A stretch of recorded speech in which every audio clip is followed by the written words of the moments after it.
Bonjour petits et grands lecteurs, on se retrouve dans la même tenue, voilà, je n'ai pas d'excuses, pour un nouvel update lecture. Voilà, on commence tout de suite, on ne s'attarde pas. Et je vais vous présenter tellement de coups de cœur, c'est l'update du coup de cœur. Comme présenter un livre que j'ai beaucoup aimé, c'est pas un coup de cœur mais j'ai beaucoup aimé et c'est pas la couverture officielle surtout que je vais vous montrer. C'est La princesse ou la chimiste et la chimiste donc de Hallward Amy, qui est le premier tome, l'antidote. La couverture est beaucoup plus belle, la nouvelle. C'était vachement bien. Alors c'est chez Pocket Jeunesse. Alors pour tout vous dire, ce roman au début je me suis dit princesse, machin, ça faisait très ado, tu sais, ça me tentait pas du tout. Je pense que c'est la couverture qui m'indiquait un peu ça. Et en fait c'était vachement bien et je vais vous parler de quoi ça parle. Alors c'est l'histoire de Samantha, je crois qu'elle s'appelle Samantha. Nova. Non, oui Samantha, qui est notre personnage principal, qui est une alchimiste, c'est-à-dire qu'elle travaille, elle fait des potions magiques avec des éléments naturels, voilà, donc elle a sa petite boutique. Malheureusement ses parents sont un peu dans la merde parce que, et son grand-père aussi, parce que ils ont plus d'argent, ils sont plus reconnus, et elle a pas de pouvoir magique à part d'être alchimiste. Elle vit dans un royaume qui est dirigé par une famille royale, qui a une fille, une seule héritière, et cette fille en fait elle est un peu... au début ça me gênait un petit peu, mais elle est un peu narcissique. C'est une princesse quoi. Et elle dit bah je vais faire un filtre d'amour pour faire tomber le beau gosse du village amoureuse de moi, qui se marie avec moi, et comme ça je suis tranquille. Sauf que en fait elle va boire la fiole d'amour parce que voilà elle est un peu teubée, et elle va tomber amoureuse d'elle-même. Sauf que cette meuf est hyper blindée au niveau des pouvoirs magiques, ce qu'elle met en fait tout le royaume en danger parce qu'elle pense que les gens l'empêchent de voir l'amour de sa vie elle-même, donc elle se regarde à longueur de journée dans le miroir, elle se laisse dépérir, tout ça. Et c'est surtout qu'elle doit se marier bientôt quoi, et elle va avoir 18 ans je crois. Et voilà, c'est un peu la merde. Donc la famille royale appelle à une chasse. Elle appelle tous les alchimistes du royaume à trouver des ingrédients naturels pour contrer en fait le filtre d'amour. Je vous dis naturel parce qu'en fait il y a une famille avec laquelle la famille royale travaille qui fait tous les ingrédients, les potions magiques comme une pharmacie, vous voyez, avec des produits non naturels. Donc on suit Zane qui est le fils de l'héritier, du mec qui a créé ça. Zane c'est un beau gosse, oh c'est un beau gosse. Au début je me suis dit, mec, voilà. Et c'était trop pour moi, vous voyez, il était un peu trop parfait. Ils vont devoir rentrer en compétition avec Samantha pour sauver la princesse. Zane est le meilleur ami de la princesse, c'est lui qu'elle voulait empoisonner pour qu'il tombe amoureux d'elle. Et lui il veut sauver la princesse, alors que son père il veut juste la gloire, parce que bien, si on sauve la princesse, la gloire éternelle tombera sur toi. Samantha, elle veut redorer un peu son blason parce que sa famille a été trahie par la famille royale des années auparavant.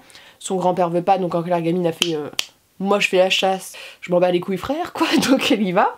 Et elle va chasser voilà, les ingrédients, et avec Zane, oh là là, ils sont trop in love tous les deux dès le début. Toi tu le sais, t'as envie de leur dire mais allez-y, c'est évident quoi, mais ils se tournent un peu autour du pot. Et voilà, il y a plein de choses qui se passent.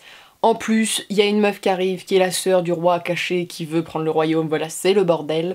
Et voilà, il faut qu'ils trouvent les ingrédients avant que la méchante les trouve. Alors, c'est un résumé un peu... mais c'était vachement bien. Au début, j'avais un peu peur, parce qu'avec l'histoire de la princesse, en fait, j'avais du mal avec le personnage de la princesse. Et en fait, peu à peu, c'était drôle, en fait, c'est un roman qui était drôle de tomber amoureux de soi-même. C'était bien trouvé, les personnages sont hyper sympas, Samantha est hyper agréable à suivre, c'est un personnage qui est plein de volonté, plein de force.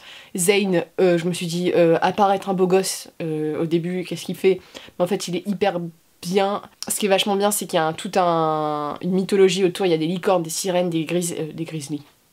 Les grizzlies existent, des yétis, voilà, il y a plein de trucs, il y a des plantes vénéneuses, on va partout dans le monde parce que la chasse est partout, et l'histoire d'amour est très mignonne, vraiment. Le point positif est aussi un spoil, mais je vais le tourner de façon à ce que ça soit pas un spoil.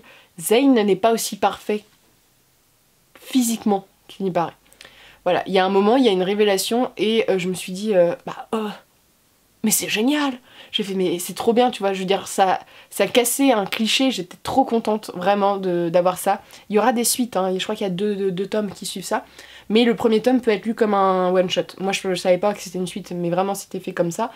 J'ai beaucoup aimé, je vous le conseille, c'est palpitant, on a envie de ça. Moi j'ai tourné les pages en mode j'ai envie de savoir la suite. C'est moderne parce que il y a des téléphones, tout ça. C'est moderne et en même temps ça mêle magie. C'est un univers hyper enchanteur, des personnages qui sont hyper sympas, une petite romance qui est hyper mignonne. Même, j'ai vu sa vidéo, Jess Livre Addict, on a un peu le même avis sur ce livre. Je trouvais qu'on doutait pas assez, c'est-à-dire qu'on se doute comment ça va finir et on n'est jamais longtemps dans le doute pour savoir si Samantha va réussir ou pas. Mais ouais, c'était vachement palpitant, hyper enchanteur et ouais, c'est un livre que je vous conseille si vous voulez vous évader. Rire un bon coup aussi parce que c'est drôle, il y a une très jolie histoire d'amour et Zane est un personnage qui promet des choses, je ne parle que de l'homme de l'histoire, mais qui promet aussi, je pense, des choses dans les tomes à venir et Samantha aussi. Et voilà, c'est une fille qui est intelligente, c'est bien de mettre en avant des filles qui font de la science aussi, parce qu'il y a tout un truc, il y a des universités aussi. Mais voilà, c'est une fille qui fait de la science. Moi je suis un cliché ambulant, c'est-à-dire que les sciences et moi, j'ai un peu rien à faire, même si je m'intéresse à beaucoup à l'espace, à ce genre de choses, voir la SVT, les animaux, tout ça, mais je suis pas physique-chimie, j'ai jamais été physique-chimie, elle est à fond physique-chimie, et je trouve ça bien de mettre des filles comme ça en avant. Voilà, donc je vous conseille. Puis il est très très beau en plus, pas avec cette couleur là mais avec la nouvelle, elle est brille, elle est bleu foncé, c'est magnifique, je vous le conseille vraiment. On parle d'un coup de cœur? Oui, j'ai trop hâte de vous en parler. Il y a le film qui est adapté au cinéma, faut que j'aille le voir, et je vous parle du Cercle des amateurs d'épluchures de patates de Marie-Anne Schaffer et de Annie Bauer. N'oublie pas la S. Alors de quoi ça parle? Alors, c'est typiquement le livre fait pour moi. J'ai trouvé qu'il était pas de génostinien sur les bords, mais je sais pas, ça m'a rappelé ça. Je pense que c'est le côté un peu douceur, vous voyez, du roman. En clair, ça se passe après la Seconde Guerre mondiale, si je me dis pas... Voilà, en 1946, on suit Juliette, qui est une écrivaine. Elle a écrit un roman comique qui a fait énormément de bruit. C'est une femme, alors elle a plein de détracteurs en disant ah, une femme qui écrit, tout ça. Mais voilà, il a fait du bruit et elle veut écrire en fait des romans sérieux. Parce que c'est beaucoup le cas des auteurs qui font des romans qui sont drôles, ils veulent aussi se légitimer dans d'autres sphères. Et pour ça, elle va entretenir une correspondance avec un homme qui est sur l'île de Guernesey. Donc vous savez, c'est l'île où Jersey, Guernesey, tout ça, Victor Hugo s'est exilé pour fuir Napoléon, vous savez. Donc c'est des très belles îles qui sont anglaises, mais qui sont proches de la Normandie. Donc moi j'y suis allée grâce à l'école, on va dire, quand j'étais petite. Et c'est des îles qui sont hyper désertiques, où il n'y a pas... Il y a beaucoup de vent, il y a très normande, désertique dans l'eau, vous voyez, c'est hyper beau comme paysage, moi j'adore, c'est hyper reposant. Elle va entretenir une correspondance avec ce mec qui est fan d'un auteur qui les lit tous les deux. Et en fait, elle va décider d'écrire sur le cercle des amateurs d'épluchures de patates, qui est un cercle qu'il y avait pendant la Seconde Guerre mondiale de gens de l'île qui partageaient leur lecture ensemble. Mais du genre, ça pouvait être des livres de cuisine, ça pouvait être... C'était tout type de lecture et c'est ce que j'ai aimé dans ce livre. Et on va découvrir le destin en fait de la dame qui a créé ce cercle littéraire, qui va être déportée en fait par les Allemands. C'est un livre qui est beau, émouvant du début jusqu'à la fin. C'est sous forme épistolaire, donc ça peut un peu marquer au début, mais c'est hyper touchant parce que on suit cette femme qui connaît rien qui est anglaise en fait, qui connaît rien de ces petits villages et qui, voilà, il va y avoir une histoire d'amour qui va se créer. Il y a des hommes qui lui tournent autour, mais c'est pas forcément ceux qui sont bons. On a tout le côté aussi édition qui est hyper intéressant, moi j'ai beaucoup aimé parce qu'elle a un éditeur qui est hyper sympa, qui est homosexuel, alors encore en plus pour l'époque vous imaginez que c'était compliqué. Tout le truc sur la Seconde Guerre. Alors la Seconde Guerre mondiale et moi, c'est le genre de roman qui me fait pleurer tellement. Voilà, je suis personnellement très attachée à cette période-là, même si c'est une période triste. Et ce qui arrive à notre personnage, il y a un enfant aussi qui est en jeu dans ce livre, c'est hyper touchant, hyper beau et hyper dur. Et à ce que j'ai compris, c'est quand même bien renseigné sur le quotidien de ces îles-là en fait, parce que c'était les premières îles pendant la Seconde Guerre mondiale à faire face aux Allemands, parce que c'était un peu le barrage. Hitler avait peur que ça soit le barrage en fait de l'Angleterre, vous voyez, au niveau des armes, tout ça. Donc en plus, les îles, vous imaginez comment ça devait être la torture au niveau de la faim, tout ça, comment c'est... On n'est pas approvisionné de la même manière, les Allemands, c'était compliqué. Et il y a un point de vue de l'Allemagne que j'aime beaucoup dans ce livre, qui nous montre que les Allemands n'étaient pas tous des pourritures, et ça faut bien pas l'oublier. Donc ouais, c'est un livre que je vous conseille, mais à 100%. C'est tellement indescriptible, mais j'étais totalement immergée dans le livre. J'étais énervée que ça soit fini en fait. Vraiment, parce que j'avais envie de suivre ces personnages, mais jusqu'à la fin des temps. C'est tout ce que j'aime, c'est bien écrit. C'est une littérature qui est, je pense, un petit classique de notre époque. je veux dire un petit classique qui est très mainstream, donc tout le monde le voilà, qui est hyper connu, mais ouais, ça fait une bouffée de... On a l'impression, tu sais, qu'on nous enveloppe d'un espèce de coton quand on lit ce livre-là. Et c'est ce que j'ai beaucoup aimé. Il y a la manufacture des chaussettes inusables, un truc comme ça, qui est sorti de la même auteure. Donc je vais le lire aussi parce que franchement, c'était... En plus d'être une belle histoire, c'était très bien écrit. Et la forme épistolaire, j'ai beaucoup aimé. Au début, j'avais un peu de mal. Mais ouais, c'est vraiment bien. Donc je vous le conseille à 100%. Ensuite, je vais vous parler d'un autre coup de cœur. Alors ça, c'est pas du tout la même genre littéraire. J'ai été très étonnée par ce livre, de bout en bout. Je l'ai pris parce que je suis faible et que j'ai trouvé la couverture magnifique et que le titre me dit mais tu aimes ce genre littéraire? Le steampunk. Donc c'est de Mark Gatiss, donc le club Vesuvus. Donc vous voyez, il est shiny, il est trop beau. Et c'est un petit format et à moins de 10 € chez Brajlon, donc c'est une bonne chose. Avec les... j'adore les pages, vous savez, quand c'est arrondi. Alors ça c'est mon kiff depuis que je suis gamine, je sais pas pourquoi. J'adore et je m'en lasserai jamais. Petit objet livre mais magnifique. Et de quoi ça parle? Alors, ce livre est très surprenant. C'est l'histoire d'un personnage, alors qui est un dandy. Je ne sais plus son nom. Il s'appelle Lucifer. C'est un dandy. Alors déjà, on part bien. Moi, ma hype était déjà là dès le début de l'histoire. Un peu un espion, vous voyez. Il travaille pour la couronne. Voilà, il a un peu une double casquette. Et il enquête. Voilà, c'est une enquête policière, mais oh, ce mec est exceptionnel. C'est-à-dire que le livre est vachement bien parce que au début c'est écrit normalement, vous voyez, mais en fait il fait plein de commentaires lui-même en tant que personnage sur ses capacités.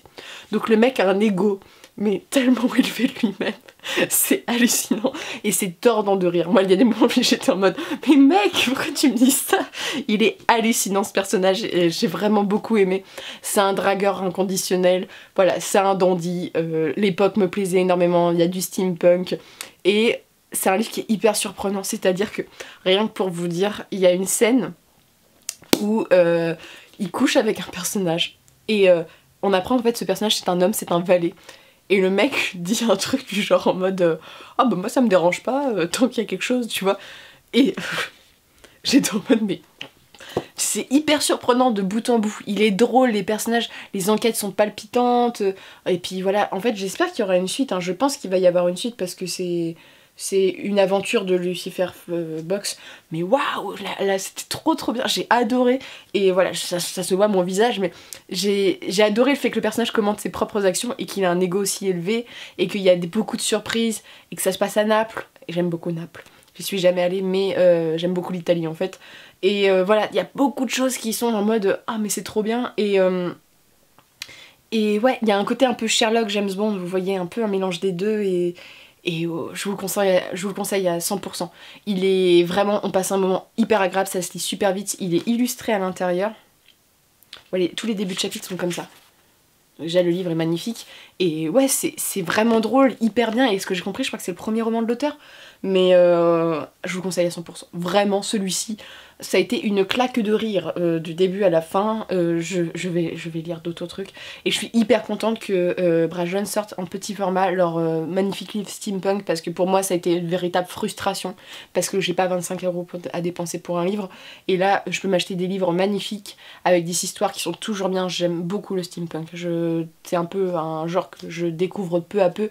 Mais voilà, là par exemple, il y avait Confession d'un automate mangeur d'opium que j'avais lu, que j'avais beaucoup aimé. Et là, ouais, là c'était trop bien. Je crois que c'est un des meilleurs livres de steampunk que j'ai lu. Et l'humour décapant, je vous le conseille.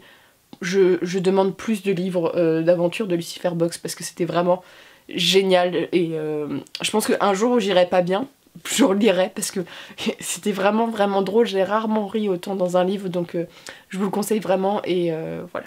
Ensuite, je vais vous parler d'un manga qui est un manga très bien. C'est le début d'une nouvelle série chez Kurokawa. Je vous préviens, c'est un ecchi, un petit peu. Donc il s'agit de Renjo Desperado. Alors j'ai fait des communiqués de presse sur ce truc là, je n'arrivais pas à dire le nom. Andoshi, un truc comme ça, un nom imprononçable. Donc vous voyez, c'est un univers très particulier. C'est entre le Japon, le western, les samouraïs. C'est un western samouraï. Un peu aux États-Unis, un peu au Japon. On suit ce personnage qui est une bombasse vivante et dont le but dans la vie est de trouver le mari parfait. Et ça peut être bête comme résumé, mais dans le désert, je peux vous dire que c'est pas facile. Donc en clair, elle se bat, elle a un bras, vous savez, en mécanique qui jette des trucs. En fait, elle se bat tellement bien et elle veut trouver l'homme et c'est une véritable fangirl. Et à chaque fois, elle trouve des hommes magnifiques, tout ça qui lui correspondent.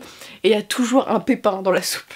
Et elle est trop drôle parce que du genre, elle a des côtés un peu pervers. C'est rare chez les femmes dans les mangas. Et du genre, elle devient hyper rouge, elle fait alerte beau gosse. Voilà, elle s'agite pour un rien. Et c'est vraiment trop drôle. Et les chutes à chaque fois avec les mecs en fait qu'elle finira pas avec, c'est hyper drôle parce qu'il y a toujours un angle en fait qui est vachement bien amené et ouais je vous le conseille. Alors c'est un peu ecchi, c'est-à-dire qu'on voit beaucoup de... c'est pas de la nudité mais on voit beaucoup de seins qui sont beaucoup mis en avant, même chez les hommes vu que c'est une femme en fait qui est le personnage principal, les hommes sont aussi un peu représentés en mode séduisant, beaucoup plus que d'habitude. Elle a, voilà, c'est le pouvoir de l'amour en force et c'est très très drôle en fait d'avoir ce point de vue féminin qui est assez rare dans ces mangas là. L'univers est de ouf, j'adore ce côté samouraï western, j'aime beaucoup les westerns aussi. Et ouais, je vais lire la suite parce que franchement c'était une bouffée d'air frais, de rigolade. Voilà, un manga que j'ai dévoré vraiment et je vous le conseille, même si voilà, il y a ce petit côté ecchi qui est pas forcément toujours agréable quand en tant que lecteur. Moi je sais que des fois ça me gonfle mais voilà, c'est pas c'est l'univers et le personnage qui sont vraiment forts et le fait qu'elle trouve un mari, en fait le truc tout con d'essayer de trouver un mari et que ça se finit toujours mal et qu'en fait cette fille elle est parfaite mais du genre c'est toujours les hommes qui font défaut dans l'histoire. Je vous le conseille vraiment et voilà, j'ai pas grand chose à dire dessus mais ah oui, les graphismes sont très beaux. C'est quand même très important. En clair, c'est un super roman, un super manga palpitant, avec une histoire qui est assez originale et des personnages qui sont hyper attachants. Donc je vous le recommande à fond, vraiment. Sur ce, c'en est tout avec mes lectures. N'hésitez pas à me dire comme d'habitude ce que vous en avez pensé. Voilà, si vous les avez lus, je ne vous fais pas le schéma habituel. Et je vous souhaite de très bonnes lectures et une très bonne journée.